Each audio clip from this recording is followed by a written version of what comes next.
Hello students, क्या आपको पता है डायगोनलाइजेशन ऑफ मैट्रिक्स क्या होता है? चलिए समझते हैं। स्क्वायर मैट्रिक्स ए, अब स्क्वायर मैट्रिक्स क्या होता है जिसके रोज और कॉलम्स का दोनों बराबर हो। A is said to be diagonalizable. हम ए को डायगोनलाइजेबल कब बोलेंगे? If there exist a non singular invertible matrix P. अब नॉन सिंगुलर मैट्रिक्स क्या होता है? जिसका डिटर्मिनेंट 0 के बराबर में नहीं है, तो उसको नॉन सिंगुलर मैट्रिक्स या फिर इन्वर्टिबल मैट्रिक्स भी बोल सकते हैं। Such that D is equals to P inverse AP। अब D क्या हमारे पास में? डायगोनल मैट्रिक्स है, मतलब कि जब हम P इनवर्स AP को अगर सॉल्व करेंगे तो हमें क्या मिलेगा? एक डायगोनल मैट्रिक्स मिलेगा। अब डायगोनल मैट्रिक्स क्या होता है? डायगोनल मैट्रिक्स हमारे पास में एक ऐसा मैट्रिक्स होता है जिसके जो डायगोनल एलिमेंट्स होते हैं सिर्फ वही प्रेजेंट होते हैं, वही सिर्फ एक क्या होते हैं? नंबर्स होते हैं। उसके अलावा जितने भी हमारे पास में एलिमेंट्स होते हैं वो क्या होते हैं?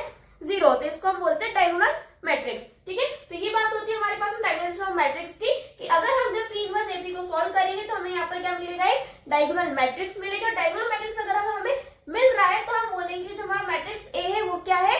डायगोनलाइजेबल मैट्रिक्स है। अब यहाँ पर क्वेश्चन में हमें क्या गिवन होता है? क्वेश्चन में सिर्फ हमें एक मैट्रिक्स दे रखा होगा, मैट्रिक्स A, और हमें उसको प्रूव करना होगा कि डायगोनलाइजेबल है या नहीं है, या फिर हमें क्या फाइंड करना होगा? हमें डायगोनल मैट्रिक्स को फाइंड करना होगा। तो वो हम कैसे करते हैं, चलिए उसके स्टेप्स को देखते हैं। सबसे पहले तो हमारे पास में एक मैट्रिक्स A गिवन होगा, देन उसके बाद हम क्या करेंगे? उस मैट्रिक्स A की कैरेक्टरिस्टिक इक्वेशन बनाएंगे। ठीक है, जिससे हम किससे बनाएंगे?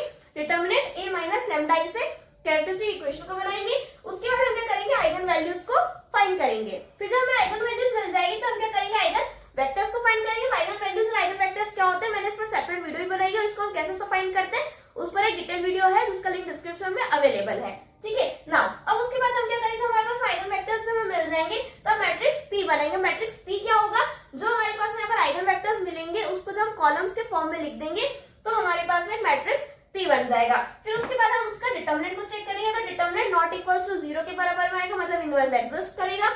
इनवर्स एग्जिस्ट करेगा तो हम क्या करेंगे? इनवर्स को फाइंड कर लेंगे। यहाँ पर P इनवर्स हमें चाहिए, इसलिए हम P इनवर्स को फाइंड करेंगे। फिर हम P इनवर्स AP को सॉल्व करेंगे। इसको सॉल्व करने के बाद में अगर हमारे पास में डायगोनल मैट्रिक्स आ रहा है, ठीक है, जिसके सिर्फ डायगोनल एलिमेंट्स हो बाकी सब क्या हो? 0, तो अगर हमें डायगोनल मैट्रिक्स मिल रहा है तो हम बोलेंगे कि जो हमारा मैट्रिक्स A है वो क्या है? डायगोनलाइजेबल मैट्रिक्स है ना। यहाँ पर हमारे पास में एक मेथड और होती है जिसमें हम डायरेक्टली बता सकते हैं कि जो हमारा मैट्रिक्स A है डायगोनलाइजेबल है या नहीं है। वो कैसे होती है? जब हम आइगन वैल्यूज को फाइंड करते हैं तो आइगन वैल्यूज या तो हमारे पास में रिपीटेड वैल्यूज भी हो सकती है या डिस्टिंक्ट वैल्यूज भी हो सकती है। तो उसमें हम एक कंसेप्ट आता है मल्टीप्लिसिटी का, जो हमारे पास में दो तरह की होती है। एक होती है अलजेब्रिक मल्टीप्लिसिटी और एक होती है ज्योमेट्रिक मल्टीप्लिसिटी। अब वो क्या होती है, उसको हम कैसे फाइंड करते हैं, उससे हम डायगोनलाइजेबल को कैसे प्रूव करते हैं, उसका फुल कंसेप्ट मैंने डिटेल वीडियो में एक्सप्लेन करा है। तो अगर आपको इस टॉपिक का फुल एक्सप्लेनेशन चाहिए विद एग्जांपल्स तो मैंने इस पर डिटेल वीडियो बनाया है, लिंक डिस्क्रिप्शन में अवेलेबल है, वहां से जाकर उसको देख सकते हैं। और इस टाइप के एग्जाम ओरिएंटेड कंसेप्ट के लिए प्लीज चैनल को सब्सक्राइब करना ना भूलें।